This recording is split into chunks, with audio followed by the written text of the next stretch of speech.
Hello my dear students, कैसे हैं आप सभी लोग। आशा करता हूं आप सभी स्टूडेंट्स बहुत ही अच्छे होंगे। दोस्तों, आज के इस वीडियो में मैं कक्षा 8वीं का हिंदी का मॉडल पेपर लेकर आया हूं।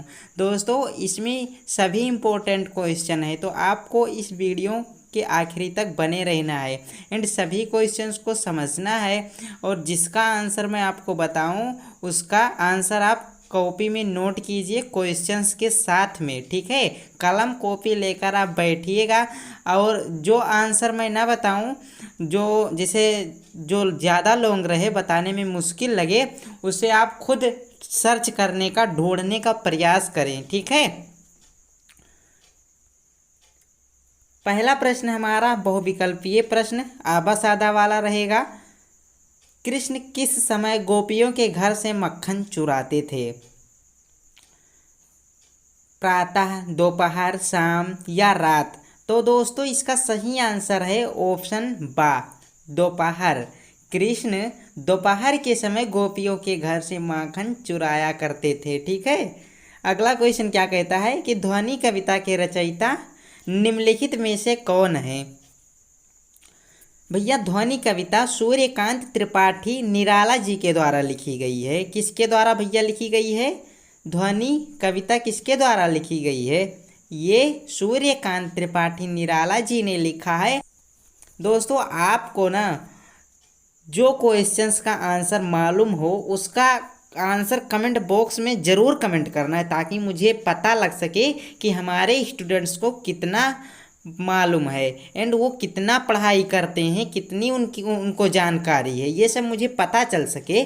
तो आप लोग कमेंट में ज़रूर बताया कीजिए कि इसका आंसर क्या रहेगा, इसका आंसर क्या रहेगा। सभी का क्वेश्चन नंबर डालकर उसका आंसर सामने लिख कर कमेंट कीजिए, ताकि मुझे पता चल सके, ठीक।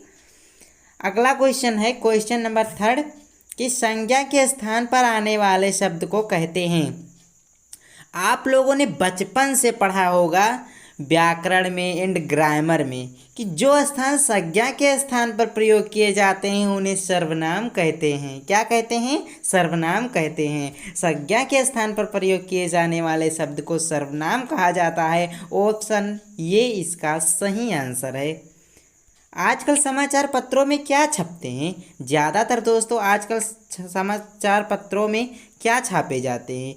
ठगी एवं डकैती, चोरी और तस्करी, भ्रष्टाचार। तो हम लोग देखेंगे कि जितने भी यहाँ पर हमें लिखे दिख रहे हैं, ठगी, डकैती, चोरी, तस्करी, भ्रष्टाचार, ये सभी समाचार पत्रों में छपते हैं। तो ऑप्शन डी इसका सही आंसर रहेगा, इनमें से सभी, ठीक है, क्योंकि ये सभी अखबारों में छपते हैं, ठीक। तो यही इसका आंसर हो जाएगा। अगला क्वेश्चन क्या कहता है कि भारतीय अतीत का आधार क्या है? मोहनजोदड़ो, गंगा नदी, तक्षशिला या फिर सिंधु घाटी की सभ्यता? भारतीय अतीत का आधार है दोस्तों सिंधु घाटी की सभ्यता। ऑप्शन डी राइट आंसर है। विकसित शब्द में किस प्रत्यय का प्रयोग हुआ है? अब ये प्रत्यय क्या होता है? आई होप आप लोगों को पहले से पता होगा कि प्रत्यय जो शब्द के अंत में लगते हैं उन्हें प्रत्यय कहा जाता है। तो विकसित शब्द में कौन सा प्रत्यय है ये आपको बताना है। तो आई होप आप लोगों को पता होगा। पता है तो ज़रूर कमेंट में बताइए दोस्तों। तो इसका आंसर मैं आपको बता रहा हूँ। आई होप आपने कमेंट कर दिया होगा, ऐसा मैं मानता हूँ, ठीक है। कमेंट अभी नहीं किए हैं तो कर दीजिए। तो विकसित शब्द में दोस्तों इत प्रत्यय है। कौन सा प्रत्यय है? इत। विकसित में इत प्रत्यय जुड़ा हुआ है। ऑप्शन सी इसका राइट आंसर रहेगा। ऑप्शन सी, ऑप्शन नंबर 3 इसका सही आंसर है। अब चलो अगला क्वेश्चन देखते हैं। यहाँ पर आपके सामने अब 2 नंबर और 3 नंबर वाले क्वेश्चन आ गए। ये है अति लघुत्तरीय प्रश्न। क्वेश्चन बोलता है कि मशीनी युग से बदलू के जीवन में क्या बदलाव आया? जब मशीनी युग आया दोस्तों तो उससे बदलू के जीवन में क्या बदलाव आया था? अगर आपने ये चैप्टर अच्छे से पढ़ा होगा ना तो आप चुटकियों में इसका आंसर दे देंगे। तो मैं आपको बता रहा हूँ, आप लोग ध्यान दीजिएगा।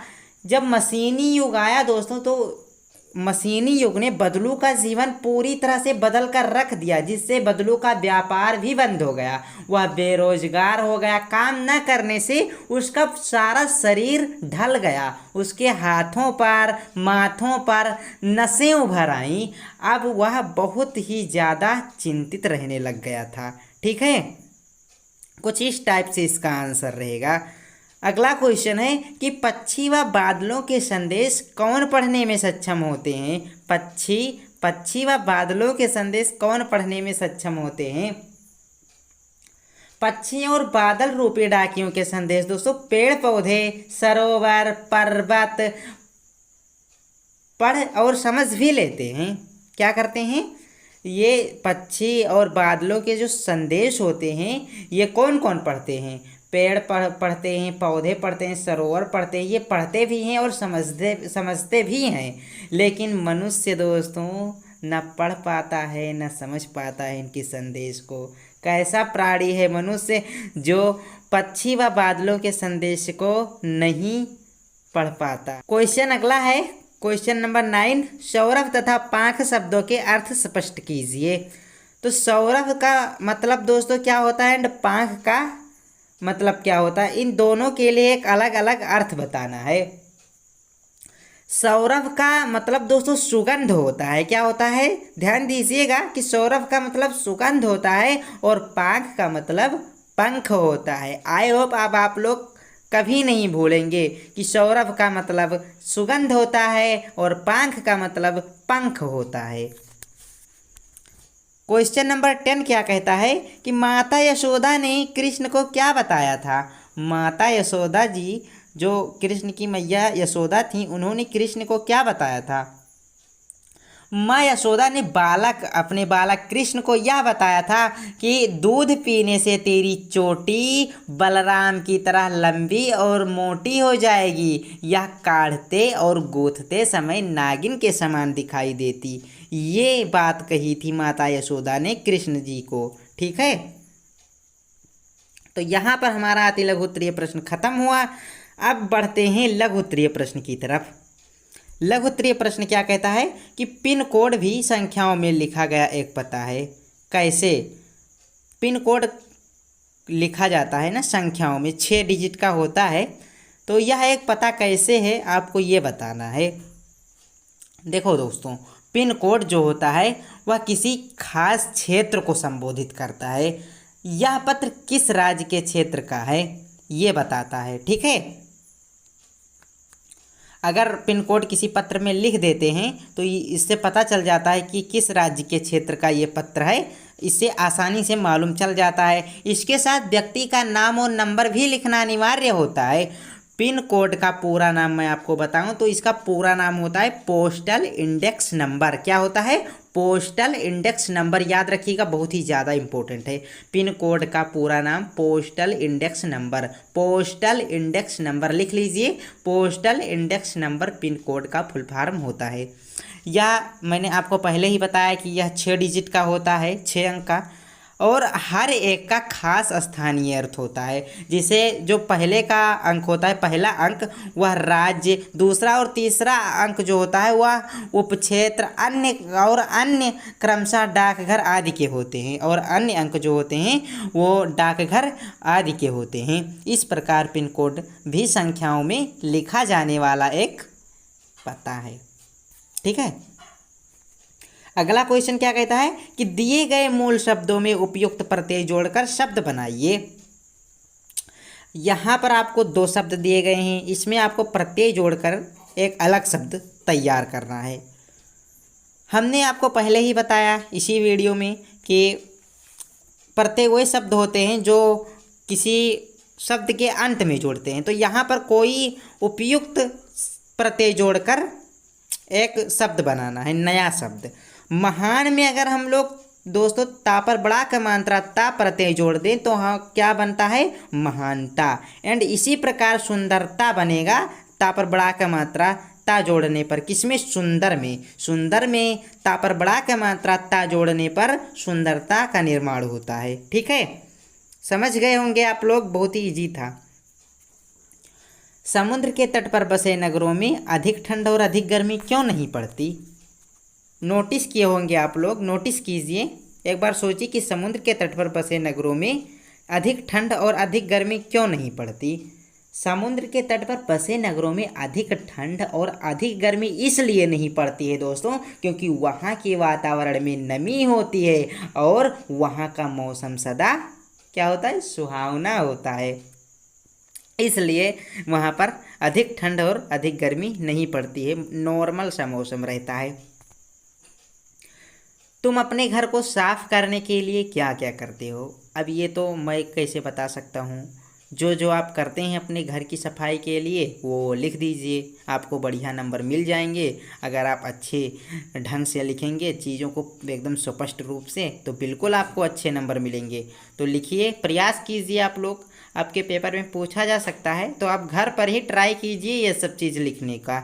जितना मैं आपको दे रहा हूँ ना क्वेश्चन, वो आप कोशिश कीजिए कि आप खुद से लिख पाएँ उसका आंसर, तो ज़्यादा बेटर होगा। निम्नलिखित 2 मुहावरे के अर्थ और प्रयोग लिखिए। यहाँ पर तो 3 मुहावरे दिए हुए हैं, लेकिन इसमें 2 ही मुहावरों का अर्थ आपको पेपर में लिखना है, लेकिन हम तीनों को बताएंगे, ठीक है। ईंट का जवाब पत्थर से देना। ईंट का जवाब पत्थर से देना, इसका अर्थ क्या होता है?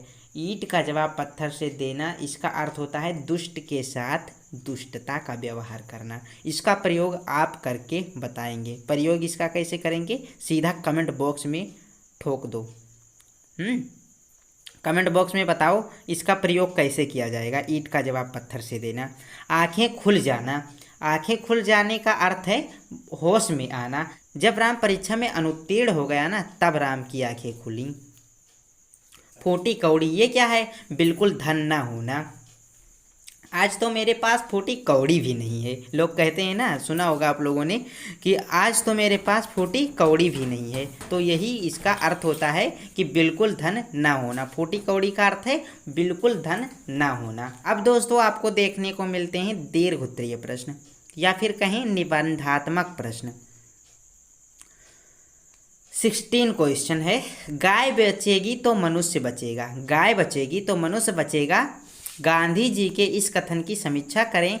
अगर आप इसका आंसर नहीं लिख सकते तो अथवा लगा हुआ है, नीचे का भी लिख सकते हैं। अगर आपको आता है तो इन दोनों में से आपको एक तो आता ही होगा। आई होप आपको दोनों ही आता होगा। स्वच्छ भारत योजना में आप अपना योगदान किस प्रकार दे सकते हैं, ये समझाना है आपको अच्छे तरीके से लिखकर। अगला क्वेश्चन है क्वेश्चन नंबर 17। अपने को आगरा निवासी संजय कुमार मानते हुए अपने मित्र जयपुर निवासी अजय को आगरा के दर्शनीय स्थलों की जानकारी देते हुए आमंत्रण पत्र लिखना है। देखो, अपने आप को क्या मानिए? आगरा का निवासी संजय कुमार, ठीक है। फिर अपने मित्र जयपुर निवासी, एक मित्र मानिए जो कि जयपुर में रहता है और उसका नाम अजय है। तो उसको उस पत्र में लिखना है कि आगरा के दर्शनीय स्थल कैसे हैं, पूरी जानकारी के साथ उसे एक पत्र लिखकर तैयार करना है और फिर उसे आमंत्रित करना है। बस इतना सा आपको लिखना है। आई होप अब आप लोग लिख लेंगे, समझ आ गया होगा। देखो, क्वेश्चन को समझना ही मेन होता है। अगर आप क्वेश्चन को समझ जाते हैं ना, तो उसका आंसर चुटकियों में लिख देंगे। तो क्वेश्चन समझने का प्रयास किया कीजिए। तो यहाँ पर आपको एक और क्वेश्चन मिलता है, इन दोनों में एक ही करना है, कोई भी कीजिए आप अपने आप को कक्षा 8 के विद्यार्थी अमित कुमार मानेंगे। फिर गणित विषय का पाठ्यक्रम पूरा करवाने के लिए अपने प्रधानाध्यापक को एक प्रार्थना पत्र लिखेंगे। बस इतना ही इसमें करना था। आई होप आप लोग सभी क्वेश्चंस का आंसर एकदम सटीक दे लेंगे, ये मैं आपसे विश्वास करता हूँ, ठीक है। बताइए कितने ऐसे स्टूडेंट्स हैं जिनको इन सभी प्रश्न का आंसर आता है? सभी स्टूडेंट्स कमेंट करके बताएंगे।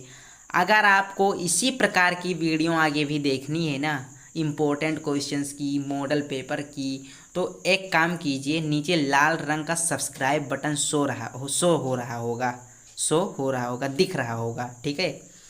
दिख रहा होगा लाल कलर का सब्सक्राइब बटन, वहाँ पर क्लिक कीजिए, हमारा चैनल सब्सक्राइब हो जाएगा। एंड वीडियो पसंद आए हो तो लाइक कीजिए, अपने दोस्तों को भी शेयर कीजिए ताकि उनको भी कुछ फ़ायदा मिल सके, ठीक। तो दूसरों का हेल्प करना चाहिए। तो आप अपने फ्रेंड्स का भी हेल्प करें इस वीडियो को शेयर करके। बस आज के वीडियो में इतना ही था। मिलते हैं अगले वीडियो में एक नए मॉडल पेपर के साथ। Thank you.